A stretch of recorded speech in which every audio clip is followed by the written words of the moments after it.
আমাদের এই ভাইটার আজকে দ্বিতীয়বার অপারেশন। প্রথমবার করছিলা কত সালে মনে আছে? হ্যাঁ, 2023 সালের নভেম্বর মাসে। 23শে নভেম্বর। তোমার দ্বিতীয়বার কেন অপারেশন করতে হচ্ছে? প্রথমবার করার পর এটা যেরকম ছিল মানে অপারেশন করার আগে যেরকম ছিল অপারেশন করার পর এরকমই আছে আর কি। আচ্ছা আচ্ছা, সেই জন্যে আবার দ্বিতীয়বার করা। এই যে আমি দেখাচ্ছি আসলে প্রথমবার অপারেশনের দাগটা, না হলে তো আপনারা অনেকেই বিশ্বাস করবেন না। দেখতেই পাচ্ছেন প্রথমবার অপারেশনের দাগ। মাশাআল্লাহ, যে করছে সে একজন ভালো ডক্টর, হাতের কাজ ভালো, কিন্তু গাইনোকমাসিয়ার ক্ষেত্রে এক্সপার্ট নয়। হয়তো সার্জন, বড় সার্জন, কিন্তু স্পেশালি গাইনোকমাসিয়ার ক্ষেত্রে এক্সপার্ট না হওয়ার কারণে পেশেন্টের গ্ল্যান্ড অনেকটাই রয়ে গেছে। এটা রিমুভ না করলে কখনোই সুস্থ হবে না। এবার একটু পেশেন্টের সাথে কথা বলি।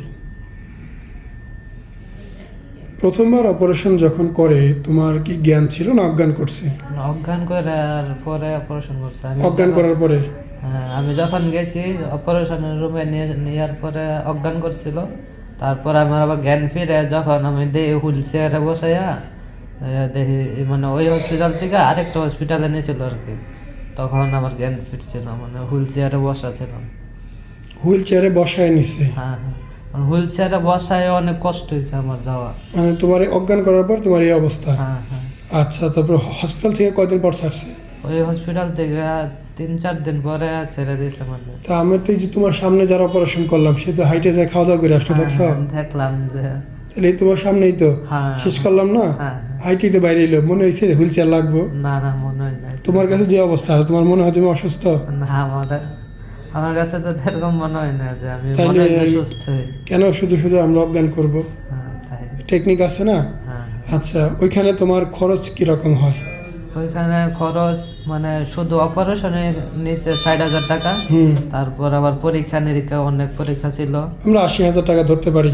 80,000 টাকা, ও 80,000 টাকার থেকেও বেশি যাইব, কারণ আবার হসপিটালে যাচ্ছিলাম 3-4 দিনের মতন, তো ওইখানেও বিল ছিল। তার মানে 1 লাখ টাকা তো ধরাই যায়। 1 লাখ টাকা। 1 লাখ টাকা খরচ করে কোনো লাভ হইলো না? কোনো লাভ হলো না। ইস, তুমি তো ওই সময় কি আমাদের সম্পর্কে জানা ছিল? ওই সময় জানা ছিল, কিন্তু ফ্যামিলির থেকে রাজি হয় নাই, বলছিল যে ওইখানে করাইবো, ওইখানে ভালোই মানে ওইখানেই করবো, তারা এখানে করবে না? এখানে বলতেছে তোর তো কোনো চেনা পরিচিত নাই, আর তুই ঢাকা, যে আমি তো গ্রামে থাকি, কারণ ঢাকা সম্পর্কে তো নলেজ নাই। পরে বললো যে তুই একা একা ছোট মানুষ করলে সব ঝামেলা হইব। মানে ওই হসপিটালে মোটামুটি চেনা ছিল, এর জন্য ওখানে গেছো? ওইখানে এরা পাঠাইছে আর কি। তো এখন যে তুমি এখানে আসছো, বাসার লোকজন জানে? বাসার লোকজন জানে বলতে আমি মারে বলে আসছিলাম, আর টাকা পয়সা আমি ওই সময় কিছু কিছু করে ম্যানেজ করছিলাম আর কি। আচ্ছা, ঠিক আছে, আমরা তোমার অপারেশনটা করি ভাই। তোমার কাছে অনুরোধ, যেহেতু তুমি একবার করছো, তোমার মতো ভুল যাতে কেউ না করে, হ্যাঁ হ্যাঁ, এই জন্য আমাদের দয়া করে তুমি অপারেশনের কয়েকদিন পরের রেজাল্টগুলো আমাদের দিও মাঝে মধ্যে। হ্যাঁ হ্যাঁ, না আমরা পোস্ট করুমনি, পোস্ট করলে কি হইব, পাবলিক জানতে পারবো। তুমি আজকে 1 লাখ টাকা নষ্ট করলা, টাকা তো যেমন তেমন পাওয়া যায়।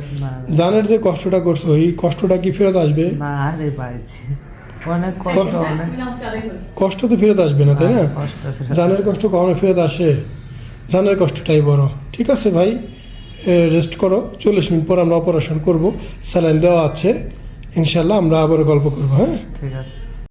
গাইনোকমাসিয়া ছাড়াও আমরা যেসব সেবা দিয়ে থাকি, হেয়ার ট্রান্সপ্লান্ট, টাক মাথায় চুল প্রতিস্থাপন, বিয়ার ট্রান্সপ্লান্ট, মুখে দাড়ি প্রতিস্থাপন, আইব্রো ট্রান্সপ্লান্ট, মেয়েদের ব্রেস্ট বড় এবং ছোট করার অপারেশন, ব্রেস্ট ইমপ্ল্যান্ট এবং ব্রেস্ট রিডাকশন করা হয়, ঝুলে যাওয়া পেট, টামিটাক সার্জারি করা হয়, স্কিন বা ত্বকের সব ধরনের চিকিৎসা করা হয়, chemical peeling, CO2 laser, hydrofacial, hair removal, hair PRP ইত্যাদি।